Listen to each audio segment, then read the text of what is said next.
So as we've been going through Mark chapter 5, really starting in chapter 4, Jesus has gotten into a boat and began to work miracles. The first miracle happened in the middle of the Sea of Galilee. At night, Jesus had told the disciples, let's go out and cross to the eastern side of the shore. And as they're out there rowing and rowing, the waves come, the wind blows, they're spilling over the sides of the deck, and the disciples are terrified. Now you would be too if you were out there experiencing such a thing. But Jesus is sleeping in the boat, and the disciples wake him up afraid and say, Master, don't you care that we're drowning here? We're going to die. And Jesus says, where's your faith, right? Why are you so afraid? Where's your faith? And then he says to the wind and the waves, quiet, be still. And the disciples are afraid of something else now. They begin to fear, who is this that he controls even the wind and the waves? See, fear is a rational thing to have, but we have to have fear in the right spot, right? Their fear transferred from being on the wind and the waves to being on the person of Christ, and they began to wonder who can control the wind and the waves. Jesus crosses to the eastern side of the shore, and he meets a man with an army of demons, and he casts the demons into the pigs, cleansing both the man and the land of any impure thing, and the swine jump over the side. Now the people who exceed the man sitting next to Jesus are terrified. They're terrified in Jesus' power because they've tried to restrain this man so many times and they couldn't do it. But Jesus, with the word, can cast out a demon. They're afraid of Jesus. It's a healthy fear, something you should be afraid of. But instead of responding in faith, they said, get out of here. Like, Jesus, just go away, because accepting Christ sometimes has impact on our life. Well, it always will have impact on our life, right? Jesus says, anybody who comes after me must take up his cross and follow me. And so it will impact our life in some way. And that's a healthy thing to be afraid of, but instead of responding in fear, we should respond in faith. And as we come to this miracle story, I call it a sandwich miracle story, by the way, because you'll notice in verse 21 that there's going to be the beginning of a story, and then it's going to be interrupted by another miracle, and then it's going to close by concluding the first story. So you've got two miracles in this like sandwich section, and it's really going to point out in the most hopeless situations, you shouldn't be afraid, just believe. In the most hopeless situations, don't fear, just believe. Let's see if you guys can say it, if you remember it. Don't be afraid, just believe, right? That's like if you leave here tonight with that, don't be afraid, just believe. Because there's some things in this story as we read it that are going to be similar to the trials that we might encounter in our life, and some differences maybe too. But we're going to learn from that we have nothing to fear. So let's read this story. It might take us a while, quite a few verses. It's in verse 21 of chapter 5. Read it with me. It says, when Jesus had again crossed over the boat to the other side of the lake, a large crowd gathered around him while he was at the lake. Then one of the synagogue leaders named Jairus came, and when he saw Jesus, he fell at his feet, and he pleaded earnestly with him, my little daughter is dying. Please come and put your hands on her so that she will be healed and live. So Jesus went with them. A large crowd followed and pressed around him, and a woman who had been subject to bleeding for 12 years, since she had suffered a great deal under the care of many doctors and had spent all that she had, yet instead of getting better, she grew worse. When she heard about Jesus, she came behind him in the crowd and touched his cloak, because she thought, if I could just touch his clothes, I will be healed. And immediately her bleeding stopped, and she felt her body, that she was freed from the suffering. At once Jesus realized that power had gone out from him, and he turned around to the crowd and asked, who touched my clothes? You see the people crowding against you, his disciples answered, and yet you can ask, who touched me? But Jesus, looking around to see who had done it, then the woman, knowing what had happened to her, came and fell at his feet, trembling with fear, told him the whole truth, and said to her, daughter, your faith has healed you. Go in peace and be freed from your suffering. While Jesus was still speaking, some people from the house of Jairus, the synagogue leader, your daughter is dead, they said. Why bother the teacher anymore? Overhearing what she said, Jesus told them, don't be afraid, just believe. He did not let anyone follow him except for Peter, James, and John, the brother of James. When they came to the home of the synagogue leader, Jesus saw a commotion with people crying and wailing loudly. He went in and said to them, why all this commotion and wailing? The child is not dead, but asleep. But they laughed at him.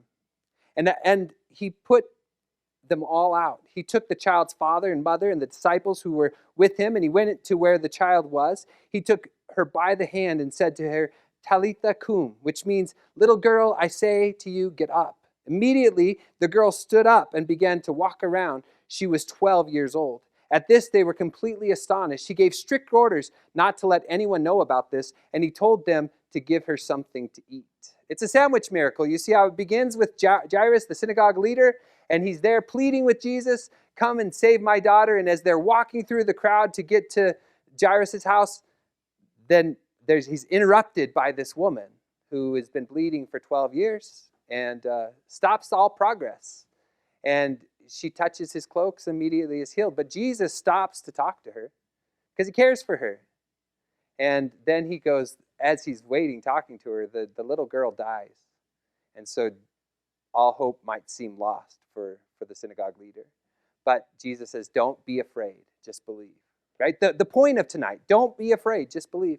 And he goes to the house and he raises her from the dead. It's a beautiful story, but what it shows us is the answer to the disciples' question. They asked, who is this that controls the wind and the waves? And what we learn from this story is Jesus is the one who has power over sickness and can raise the dead. That's the kind of God we serve. Are you guys excited about him? Amen.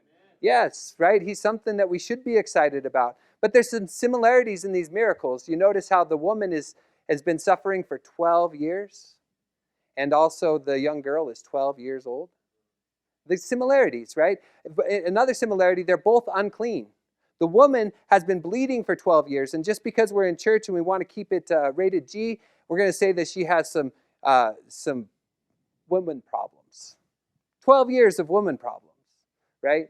And makes her unclean in her society, but the girl is dead, which also makes her unclean. See, they're contagious. The impurity in both are contagious, yet Jesus touches them both because in the kingdom of God, purity is contagious. Isn't that amazing? But there's some differences too. Jairus is a synagogue leader, honored in his community, and he falls at Jesus' feet. But this woman has been exiled from the community because of her disease. Yet Jesus cares for them both the same way. That's the beautiful thing about Jesus too, is he's not a respecter of persons. He looks at the heart. He treats the synagogue leader in the same way he treats the outcast, the woman who's been bleeding for 12 years. He cares for them both. And that's a beautiful thing. But really, I think as we look at this story, we're going to learn a lot about faith, right? That in times, it seems like things are hopeless, but true faith gets rid of fear. It's not afraid, and it believes, right? So we're going to learn some things about faith today. And we're going to start with my first point. My first point is that faith requires letting go of pride. Faith requires letting go of pride. And that's just going to be seen in the opening of the story. See, we remember Jesus was on the other side of the sea when he gets there. And if you look at verse 21, he's crossing back over to the western side. And you notice in verse 21, a large crowd is gathered around him. Like as he comes back to this side of the sea, the crowd is already there. I wonder if he heard the crowd from a distance as they're sailing onto the coast. He can see the crowd forming as he shows back up. The crowd in Mark has always been kind of a problem for Jesus, right? When the crowd is there, he can't go into the city. He has to live in isolated places. When the crowd is there, he can't accomplish everything he wants to accomplish. He's got to get on a boat to go out to the sea so that he can speak to the crowd. And in this situation, the crowd is going to make it hard to get to the little girl that needs help. The crowd seems to always be a problem. But in this crowd, there is a man.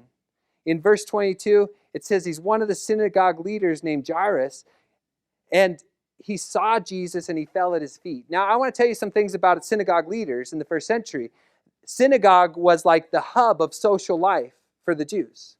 Everything they did was centered around that. They would go to the synagogue several times a day to pray and to learn. And so synagogue leaders were respected in their community. They were honored.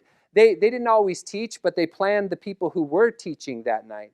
They also were involved with planning the different religious activities, Sabbaths and prayer times and scripture reading and those kind of things.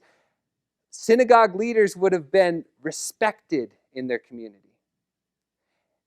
the people that would have went to this man's synagogue that he was leader over, they would have had differing opinions on Jesus. And maybe you might remember just a few weeks ago when we talked about the religious leaders, they said it is by the power of Beelzebul that this man drives out demons. And then Jairus shows up and he sees Jesus and he falls down on his feet, at his feet. See how he lets go of pride? Now, for him to do this, I mean, he's got a social standing. He's got a reputation. There are people in his synagogue that will probably judge him for falling down at Jesus' feet. But he lets go of pride because pride is something that stands in the way of our relationship with Jesus. Pride is something that keeps us from having the things that we trust in realized, the thing we have faith in realized. This man made himself vulnerable primarily out of a crisis. I mean, listen to his words, and maybe you can hear the pain in them when he says, "My little daughter is dying." We were talking about what you might be afraid of. Robert said he might be afraid of losing his children. Could you imagine you're a father and your 12-year-old daughter is dying? I was thinking about where I would be if that was the case, and I would be at my daughter's bed or my son's bed. I'd be holding their hands in their final moments. But this man is on the seashore, and he's there waiting for Jesus to come. See, his faith is in Jesus, and he's not too proud to fall to his knees and say, "Lord, I need your help." He makes himself vulnerable. I think that's a model for us, because so often we live in an individualistic culture that really believes that we can solve all our problems on our own. Do you guys see it? People just try to figure it out on their own, right? But there are some problems in life that are so hopeless that you can't figure it out on your own. So hopeless. Losing a child, you can't go through that on your own. January talked about separation. You can't go through that on your own, right? Like we talked last week about this, actually. It's the enemy that wants to keep us isolated and alone and doing things on our own. But this man, even though he is a pillar in his community, falls down at the foot of Jesus and says, "Master, help. Lord, I need your help. My little daughter is dying." And I hope you hear the hurt, the hopelessness in his voice, but maybe the sense of urgency. I actually wonder if he wasn't thinking like, why is Jesus on the other side of the lake with the Gentiles when people in his own home need him, in his hometown need him? Why isn't he there? But he's standing on the seashore waiting for Jesus. His hope is in Jesus. And you know, when you make yourself vulnerable, Jesus responds. Look at verse 24. So Jesus went with him. Isn't that amazing? I want to point something out just about pride, because I think when we hold on to it, it gets in the way of things. In Proverbs chapter 16, it says this about pride. It says, "Pride goes before destruction, a haughty spirit before a fall. Better to be lowly in spirit along with the oppressed than to share the plunder of the proud." I think the synagogue leader probably learned that lesson. Him falling at the feet of Jesus may have impacted his social reputation in the synagogue, but he does it anyway. I think pride keeps us from making ourselves vulnerable, and my encouragement is that to have genuine faith, you have to be willing to let go of pride. Make yourself vulnerable to Jesus. Fall at his feet, regardless of the impact it might have on your social status or what people might think of it. That's true faith. You can hold on to that pride. If he would have, it would have led to destruction. My second point is that faith requires holding on to hope. Faith requires holding on to hope. Now, Jesus is going out with them, but if you look at the rest of verse 24, it says a large crowd followed and pressed around him. How many people here have been in a crowd like that? Right? I've used my Disneyland reference enough. You guys know what Disneyland crowds are like, but now I'm going to use rush hour traffic. Have you ever been in it? Right? Like me in January, when we go to Southern California, we always try to leave really early so that we can beat the rush hour traffic. And so we have to get up at like 4 o'clock in the morning. How do you think that goes with two teenage boys? right? It's a little bit difficult, right? And then we start to make our way down there, and we get tired, and so we want to make all these stops. We really like stopping at Manzanar, which is a really great place to stop, by the way. But sometimes we just end up being down in Southern California right at rush hour. And so what takes an hour typically now takes 3, right? And everybody's mood in the car changes when we're in that kind of traffic. Like I start yelling out the window, slapping the side of the car. I'm telling you true stories. I'm not making these things up, right? Like we get in that rush hour traffic, you get frustrated. And the reason I'm pointing this out is because I want you to think of how this synagogue leader might have felt. His daughter is dying. His little girl is dying. And he's been waiting for Jesus to show up, and Jesus finally shows up, and he goes, but now they're trying to make it through the crowd, and the crowd is just slowing him down like walking through mud, just slowing him down, pressing in on Jesus. I think the frustration would have had him upset, worried about his daughter, but upset. And as they're going, they're being pressed by the crowd. There's this woman, and look at the desperate and hopeless situation of this woman. It says a woman was there who had been subject to bleeding for 12 years. Now that's the physical problem with her, right? Bleeding for 12 years. But you know, in first century Israel, that would have been more than a physical problem. It would have been a spiritual problem. She was now unclean. And we've talked about uncleanliness lots of times as we've gone through Mark. Being unclean meant that she probably couldn't go to the synagogue at all. She wasn't allowed. She had to stay outside of the community. In fact, the Jewish people treated uncleanliness so set apart that if she touched something, they couldn't touch it. Imagine the social isolation this woman would have felt for 12 years. Separated, outcast, not able to go to the place of prayer, not able to interact with people who could pray for her. She's just an outcast, so much different than Jairus, the synagogue leader. But bleeding for 12 years. That's a physical and a spiritual problem. But more than that, it says she suffered a great deal under the care of many doctors. Who's ever suffered a great deal under the care of many doctors? Right? I remember going through my neck surgery. I went to 4 different doctors. Yes, 4 different doctors. And each one had like a different thing they wanted me to do. And each one didn't bring me any closer to being helped, right? The real problem wasn't the doctor, it was the insurance who wouldn't do the MRI that I needed. But that's a different story for a different time, right? I know what it's like to suffer under many doctors, where you just keep going and going. And these doctors not only were they unhelpful, but they took all her money. See, it says, and when she had spent all that she had, instead of getting better, she grew worse. I can't imagine first century doctors, the kind of things they would have done to this woman. I mean, a lot of it is just guesswork. They don't know how to heal the disease. They don't have modern medicine. They probably poked and prodded at her for 12 long years. And she's paying for something that not only doesn't help her, but physically makes her worse. Right? It physically makes her worse. I think if you would describe her situation, you might say hopeless, isolated from her community, now poor, and worse off than when she began. And like a lot of people, she could have given up hope altogether. After 12 years of this, why not just accept your lot in life? But she doesn't. She holds on to faith. And because she holds on to faith, she becomes a model for us, right? She becomes a model for us, showing us that to have real faith means you have to hold on to that hope. So when she sees Jesus, she comes behind him and touches his cloak, which, by the way, this is one way that Jesus does heal people. In the Gospel of Mark, he heals lots of people just by the touch of his cloak. We'll actually talk about that next when we get into chapter 6. But it's one way that he heals people, but this is her rationale for it. She says, if I touch his clothes, I will be healed. And as soon as she did it, immediately, that's what the NIV says, immediately the bleeding stopped. And she felt her body that she had been freed from her suffering. The reason it says immediately, because that's the power of Jesus. Those doctors spent 12 years trying to fix this problem.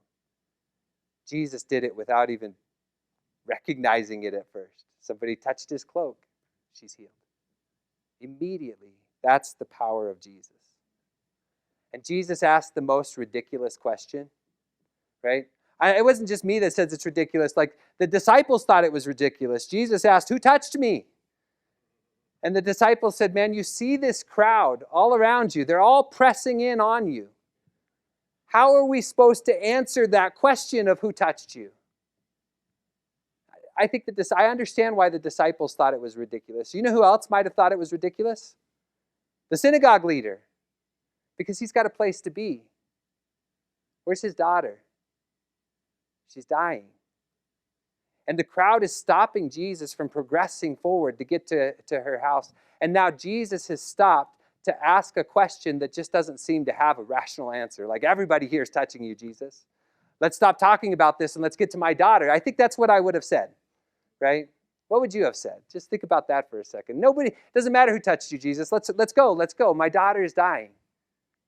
But Jesus takes the time to ask the question. I bet even the woman that was healed might have not liked the question very much. I think she wanted to touch the hem of his garment and back away and go away unnoticed, because what she was doing was breaking some religious customs and rules.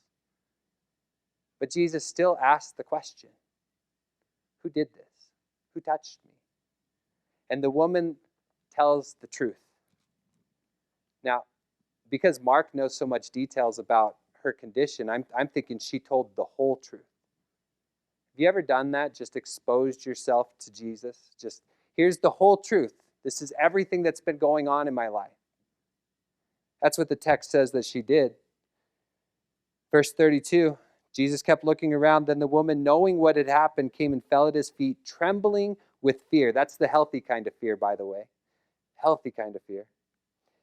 And told him the whole truth about the 12 years of bleeding, the isolation, the separation, the breaking the rules to get to Jesus, the trust that she had if she could just touch the hem of his garment. And listen to what Jesus says to her. He says, "Daughter, your faith has healed you. Go in peace and be freed from suffering." Like, I wonder how she felt the first time Jesus called her daughter. She was an outcast from her society, and now Jesus is saying, daughter. She's been included in the family of God. It must have brought some sense of relief to her. But then he says, go in peace. And that's not just physical peace. It's a right relationship with God. Go in peace. Because after saying go at peace, he says, and be free from your suffering. So it's both physical peace and spiritual peace. Jesus brings both to her. How much do we need that? In these hopeless situations where we feel at odds with God, at odds with the world, how much do we need that to just have peace?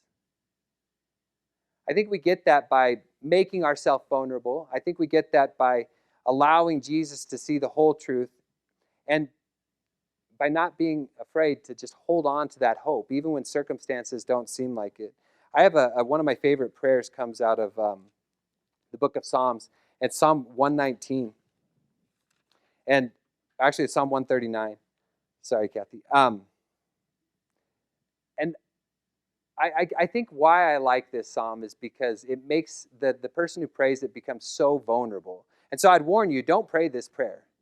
Not unless you really want to make yourself vulnerable before God. It's a dangerous prayer. Listen to what it says. It says, "Search me, God. Know my heart." You ever made yourself that vulnerable to God?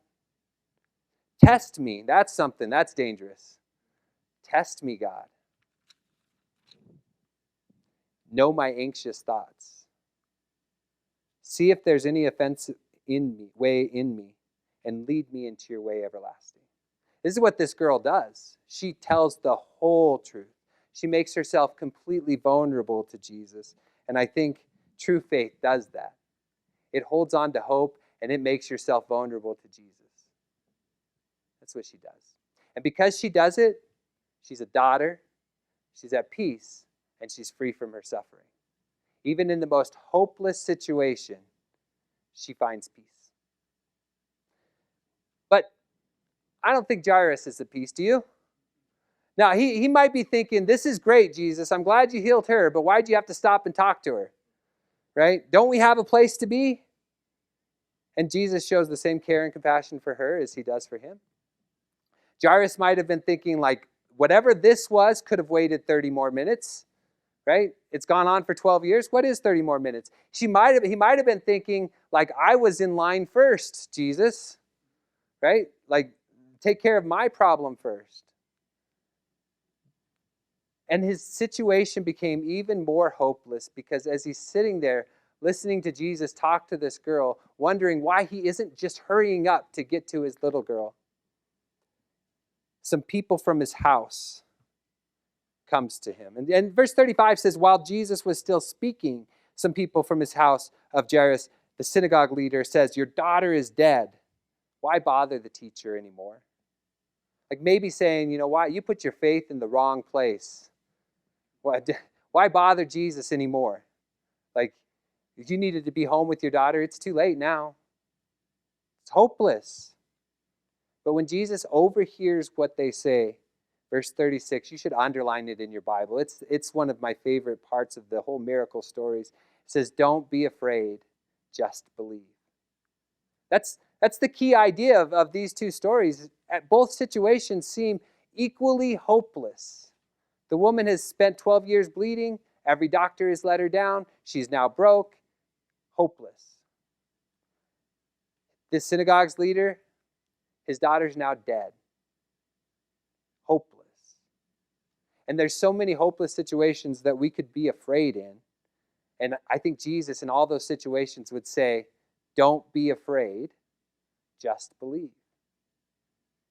And so he does go. In verse 37 talks about Jesus going and not letting anyone follow except for Peter, James, and John. And this is the first time we get this reference to like an inner circle who gets to see special things, right? They get to see the special things that Jesus does. Maybe a different glimpse of the kingdom. We'll see that later. But Jesus takes them with them, and death is so certain that they already have the mourners there. Listen to the commotion. In verse 38, it says, when they came to the home of the synagogue leader, Jesus saw the commotion with people crying and wailing loudly, and he went and said to them, why all this commotion and wailing? The child is not dead, but asleep. And they laughed at him. And I should tell you my third point, faith requires letting go of fear. If I didn't say that, faith requires letting go of fear. Don't be afraid, just believe, right? They're laughing at him. They're mourners. These are professional mourners. We don't have, well, I mean, I guess if you have some funerals, you might hire a band or a funeral director and professional mourners, if you will. But in the first century, they had professional mourners. These people would come into your house and wail and make a scene to show the sadness that you're going. They wouldn't just do that. Matthew, in this same account, talks about them playing flutes. So it's like a whole musical thing going on down too. These were professional mourners. I think these people know what death looks like, don't you? I mean, this is what they do for a living. It's like going and telling your funeral director, don't worry, this person you're working on isn't dead, just asleep. Like they've seen enough dead people to know this is dead. And so they laugh. They laugh at him. And Jesus kicks them out. I wonder, one thing about faith is sometimes it does seem laughable to other people, doesn't it? Like when we say that we believe this thing, specifically one thing that we believe is that death has no victory. It has no sting. Right? Jesus overcome the grave. I don't have to worry about death. That's a message sometimes I tell people and they just kind of laugh at me because it doesn't make sense. But without faith, I guess such a statement wouldn't make sense. But Jesus goes into the house. He takes them all out except for the father, the mother, and the disciples. And he says two words. He says, Talitha cum. 2 words in Aramaic. In Greek, it means, little girl, I say to you, get up. Right? But it kind of shows, it points out that Jesus spoke Aramaic. Mark's audience is Greek. Little girl, I say to you, get up. Do you see verse 42? Immediately, the girl stood up and began to walk around. Immediately. Just like when Jesus healed the woman who had been bleeding for 12 years, immediately the flow of blood stopped. Just as Jesus cast the demons out of the man, immediately they went into the pigs. Just as Jesus spoke to the wind and the waves, and immediately it stood still. See, immediately shows the power of Jesus. With just a word, actually in this case two, just a word. She gets up and walks around. And just to prove it's not a spiritual resurrection, he gives strict orders not to let anyone know about this and told them to give her something to eat. You'll find that a lot with resurrection occurrences in the New Testament. They usually are always eating. And you have to wonder why. Because the author wants to make sure you know. Well, first of all, because it happened. But also the author wants to make sure you know this isn't a spiritual thing. It's a physical resurrection. Look, she ate. But as I thought about this point, I just think you had to let go of fear. All the circumstances surrounded this situation says there's no reason to hold on to hope any longer. You ever feel like you're in one of those hopeless situations? All is lost. You can't figure it out on your own. You might as well just give up. I've had those days where I just want to lay in bed and not get out. This is hopeless.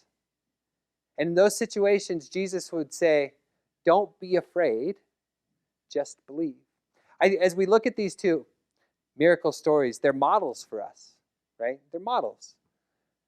The synagogue leader shows us that we shouldn't be too proud to fall at the feet of Jesus. No matter our standing in our society or our community, don't be too afraid to humble yourself and fall at the feet of Jesus, because there are some problems in life that only he can fix.